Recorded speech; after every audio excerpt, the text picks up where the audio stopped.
আইপ্যাকের ওই ইতরগুলো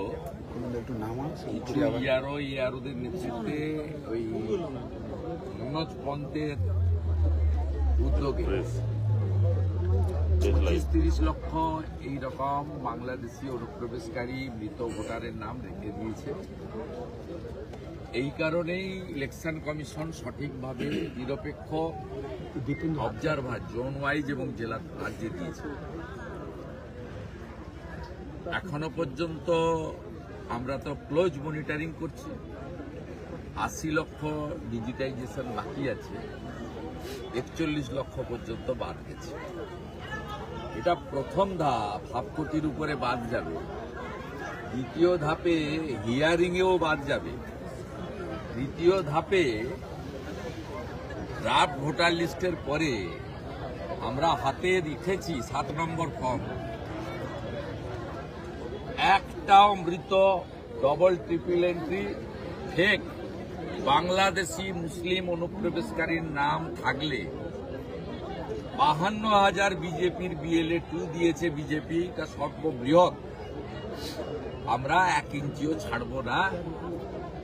অতএব এই আইপ্যাক এবং কিছু এক শ্রেণীর ERO BLOদের উপরে মানসিক শারীরিক চাপ তৈরি করে যে অপকর্মটা করেছেন ধরা পড়বেন।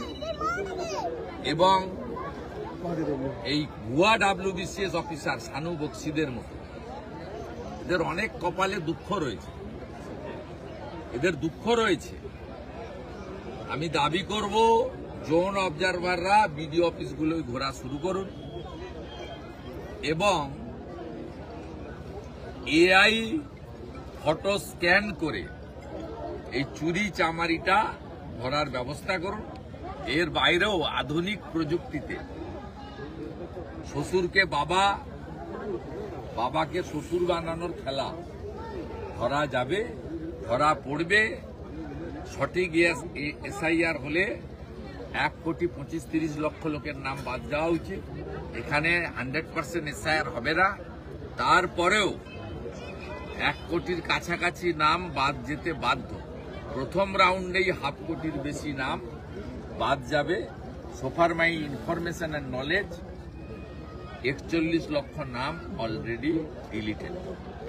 অতএব আপনারা দিদির ভূত আর পিসির ভূত করুন আর দুধ করুন, এবারে কোনো লাভ হবে না। আপনারা যেমন সক্রিয়, তার থেকেও অতি সক্রিয় আপনাদের যারা সরাতে চায়।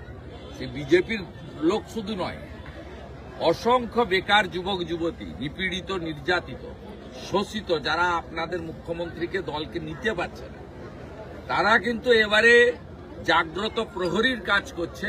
তার ফল 7ই ফেব্রুয়ারি দেখতে পাবেন। এ তো সবে আর্লি মর্নিং, এখনো বেলা গড়ায়নি। শানু বক্সি সাদা খাতার ভিডিও তো সব BLOকে ডেকে বলেছে PLOতে ফর্ম ফিল আপ করতে হবে না, দিয়ে যান, আমরা ফোন করি। OTP দিয়ে দিয়েছে আইপ্যাকের লোকেদের। কি পার পেয়ে যাবে নি? ধরা হবে। 52 জন বিহারে জেলে আছে।